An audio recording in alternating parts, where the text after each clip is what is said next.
Hey guys, welcome to HSG creation. क्या दोस्तों आप सभी को पता है VSR ब्रांड एंड साइरस एक्रोस्टिक के टॉप 10 डीजे सेटअप कौन से हैं? और हाँ दोस्तों, नंबर 1 पर जो डीजे सेटअप आता है उनका तो नाम पूरे गुजरात में अलग है।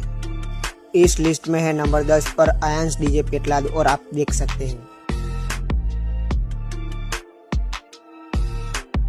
नंबर 9 पर है RK प्लस डीजे काकनपुर आनंद।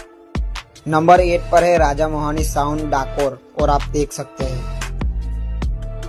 नंबर 7 राजपूत डीजे खंभात और इस डीजे को खंभात का किंग माना जाता है। नंबर 6 जयमाड़ी प्लस डीजे पार्डी और इस डीजे ने 2025 की एक भी डीजे कंपटीशन नहीं हारी। नंबर 5 पर है विघ्नहर्ता साउंड खेड़ा और इस साउंड को 3 टॉप का बादशाह बोला जाता है। नंबर 4 मोनो प्लस डीजे बेटासी और इस डीजे की फैन फॉलोइंग एंड क्वालिटी बहुत ही तगड़ी है। नंबर 3 डीजे शिव प्लस बेटासी और ये डीजे पूरे गुजरात में big road show and DJ competition के लिए जाना जाता है। Number 2 Mahakal DJ Karamsad. यह DJ competition and big road show में देखने के लिए मिलता है।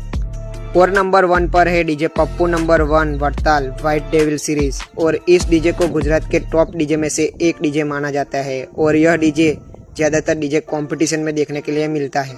तो दोस्तों, डीजे पप्पू नंबर 1 के भी ऊपर एक डीजे है साइरस डीजे आखडोल, जो आपको बहुत ही रेयर केस में देखने के लिए मिलेगा।